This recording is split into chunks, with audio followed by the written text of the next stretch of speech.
you're sick, you get to go to a doctor. You send your kids to school. Yes. They get educated.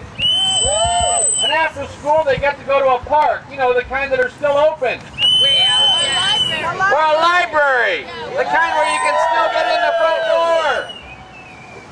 They walk streets that are protected by people who deliver on public safety commitments. Streets that actually work. In neighborhoods that are safe. In homes we're able to own. So that's what I believe is the American dream. But I believe it's endangered.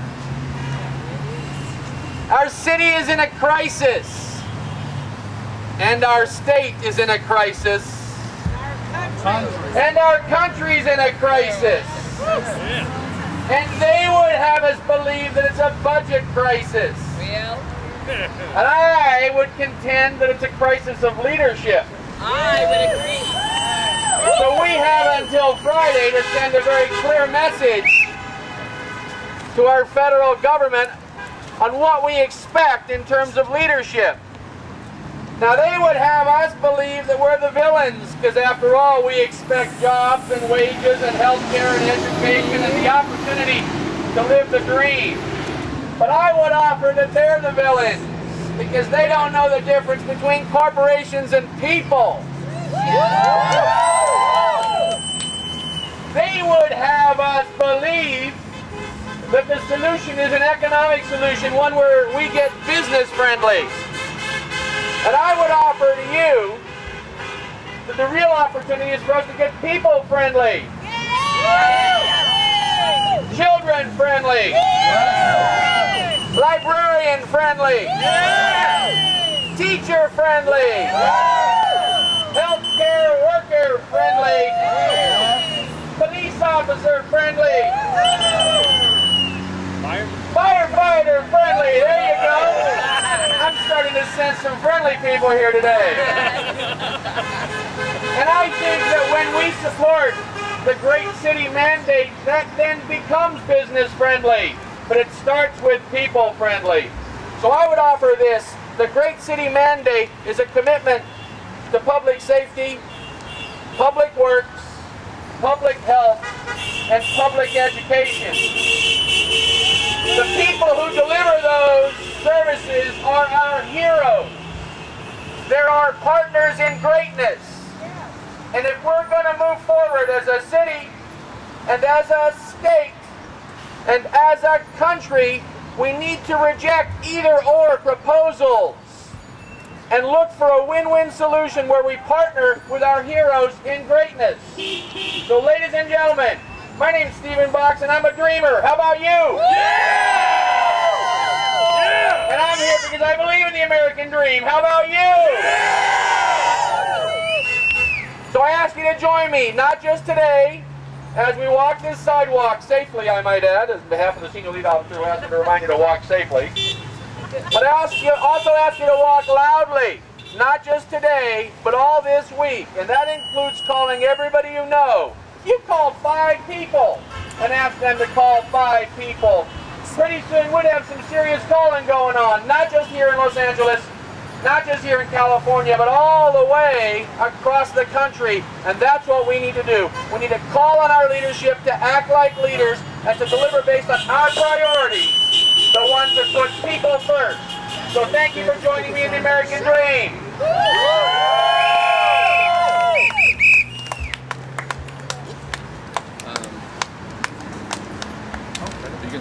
Okay. So, whoops. Can I just hand it over to you directly? Well, let me, hold on. Hold it for you.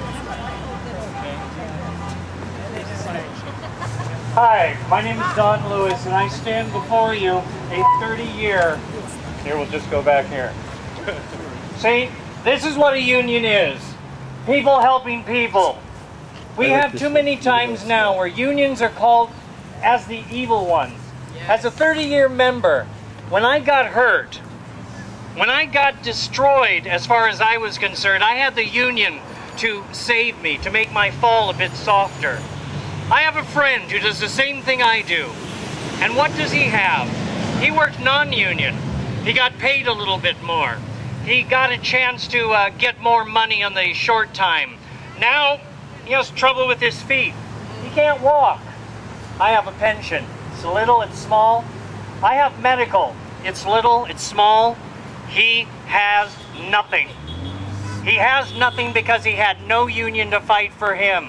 He didn't have anyone to sit and hold his hand and say, you are worth something. Right now, I ask a question.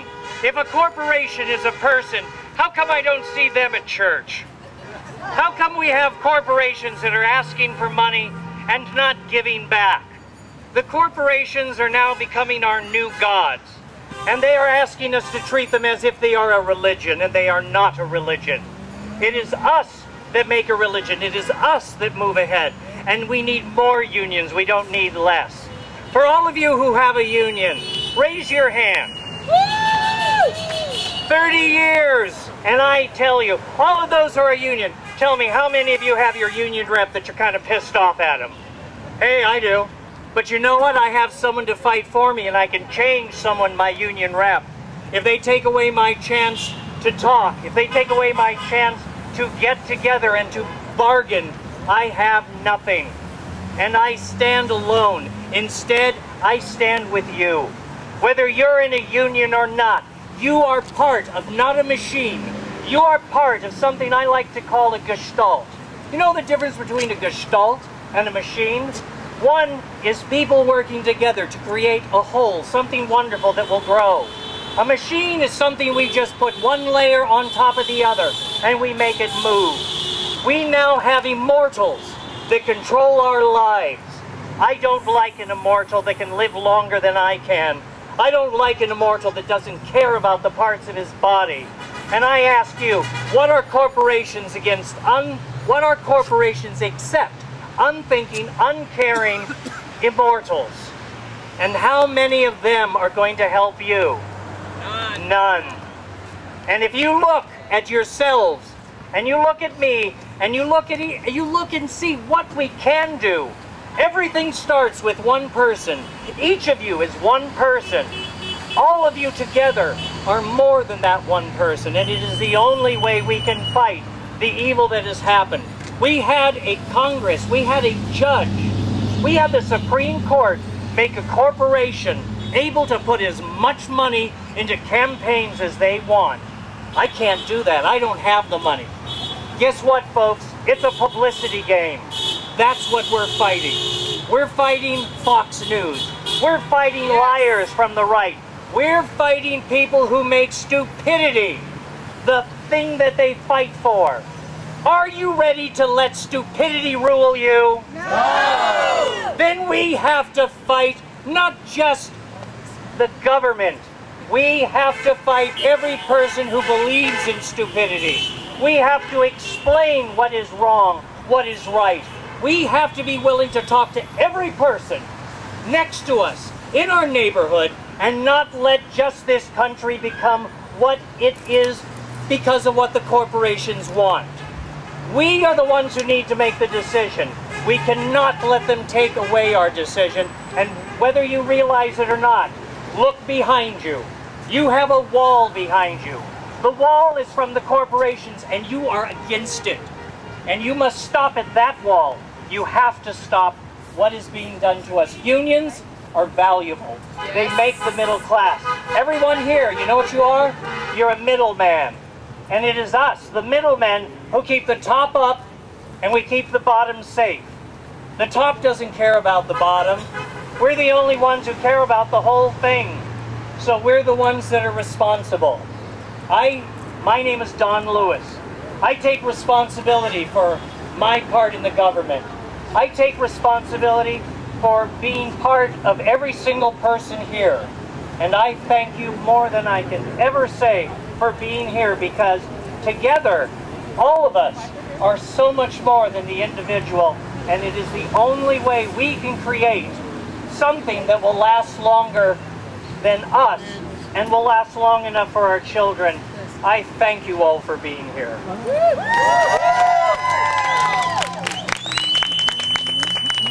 That's my favorite one. Thanks.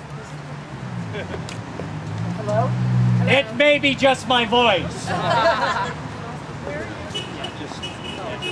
Hello? I just wanted to say how exciting it is to see everybody here, and also just to talk about some of the positive things that are starting to move in this country. Demonstrations like this happening all over the country. Also, there's a movement, I'm sure many of you have heard of it, but it's starting to gain steam. That's the move to amend the Constitution.